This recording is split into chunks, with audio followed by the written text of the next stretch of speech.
Sa Re Ga Ma Pa senior season 4ஓட இந்த வாரம் நடக்க போற 1-on-1 ரவுண்ட்ல வந்துட்டு நம்முடைய சரண் மற்றும் வீரபாண்டி 2 பேரும் சேர்ந்துட்டு சூப்பரா கலக்கியிருக்காங்க. இதுல சரண பற்றிய ஒரு ப்ரோமோ வந்துட்டு வெளியாயிருந்தது. பார்க்குற எல்லாருக்குமே வந்துட்டு பக் பக் அப்படின்னு சொல்லி தான் இருக்கு. பாடிட்டே இருக்கும்போது ஸ்ருதி போயிருது. அது கடைசி வரைக்கும் அந்த ஒரிஜினல் வரவே இல்லை. இந்த மாதிரியான ஒரு ப்ரோமோவை பார்த்துட்டு எல்லாருமே ரொம்ப கவலையா இருக்காங்க. பார்க்கலாம் என்ன நடந்தது அப்படின்னு சொல்லிட்டு.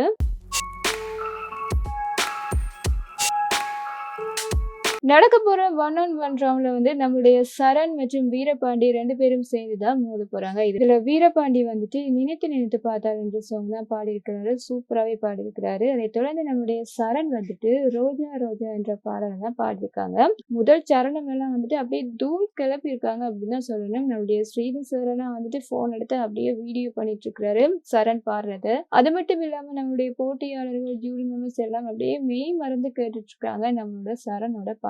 அந்த மாதிரி அவ்வளவு கியூட்டான வாய்ஸ்ல சூப்பராவே பாடிட்டு இருக்கிறாரு நம்முடைய சரண். 2வது சரணத்துல வந்துட்டு ஸ்ருதி வந்து விலகுது. எல்லாருமே வந்துட்டு அப்படியே ஆச்சரியப்படுறாங்க. சரண் தொடர்ந்து பாடிட்டே இருக்காரு. ஆனா லாஸ்ட் வரைக்கும் அந்த ஒரிஜினல் சாங் வரவே இல்லை. ஸ்ருதி விலகுன மாதிரி பாடிடுறாரு. இப்படி பாடிட்டு இருக்கும்போது எல்லாருமே வந்து ஷாக் ஆயிடுறாங்க. நம்மளுடைய ஸ்ரீனி சார், சாய்ந்தரம் மேம் எல்லாருமே வந்துட்டு பயங்கர ஷாக்கிங்ல இருக்காங்க. அவங்க மட்டும் இல்ல, மெய் மறந்து கேட்டுட்டு இருந்த நம்முடைய போட்டியாளர்கள், ஜூரி மெம்பர்ஸ் எல்லாருமே வந்துட்டு அப்படியே கண்ணை மூடிட்டு அந்த மாதிரி ஒரு பதட்டத்துல வந்து இருக்காங்க.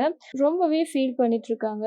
அதுக்கு மேல அவங்களுடைய தங்கச்சி வந்து அழவே ஆரம்பிச்சுட்டாங்க. எல்லாருமே அப்செட்டா இருக்கிறத பார்த்துட்டு அவங்களுமே ரொம்பவே அப்செட் ஆகி அழ ஆரம்பிச்சிட்டாங்க. இந்த மாதிரி இருக்கும்போது நம்முடைய விபி சார் என்ன சொல்றாரு அப்படின்னு சொன்னா, ஸ்ருதி விலகிட்டு லாஸ்ட் வரைக்கும் அது திரும்ப வரலன்ற மாதிரி மறுபடியும் வந்துட்டு ஒரு சரணம் பாடுங்கன்ற மாதிரியுமே வந்து நடுவர்கள் சொல்லி மறுபடியும் நம்மளுடைய சரண் வந்து பாடுறாரு. சரண் சூப்பரா பாடுறாரு. இந்த வாட்டி எல்லாருமே அவ்வளவு சந்தோஷமா இருக்காங்க. அவ்வளவு என்ஜாய் பண்ணி கேட்கறாங்க. தங்கச்சி வந்து அவ்வளவு சந்தோஷமா துள்ளி குதிக்கிறாங்க. சந்தோஷத்துல ஆனந்த கண்ணீரே வந்துருச்சு. அந்த அளவுக்கு வந்துட்டு ஒரு பெர்ஃபார்மன்ஸ் கொடுத்திருந்தாங்க. ஆனா கடைசியா வந்துட்டு நம்முடைய சரணுக்கு கோல்டன் கிடைக்குமா கிடைக்காதா என்றதுதான் வந்து ட்விஸ்டாவே இருக்கு. ஏன் அப்படின்னு சொன்னா, சரண் வந்து பாடும்போது வந்து இருக்கக்கூடிய இந்த ஒரு மிஸ்டேக்கால அவருக்கு கோல்டன் சிலவுல கிடைக்காம கூட போகலாம். பொறுத்திருந்து தான் பார்க்கணும் சரணுக்கு வந்துட்டு கோல்டன் கிடைச்சதா இல்லையா அப்படின்னு சொல்லிட்டு. சரணோட இந்த ஒரு பெர்ஃபார்மன்ஸுக்காக எந்த அளவுக்கு காத்துட்டு இருக்கீங்க? இந்த பெர்ஃபார்மன்ஸை பத்தி என்ன நினைக்கிறீங்கன்றதை எல்லாம் மறக்காம கமெண்ட்ல சொல்லுங்க. இந்த மாதிரியான விஷயங்களை தெரிஞ்சுக்கணும் அப்படின்னு சொன்னா இந்த சேனலோட இணைஞ்சிருங்க. மறக்காம சப்ஸ்கிரைப் பண்ணிடுங்க.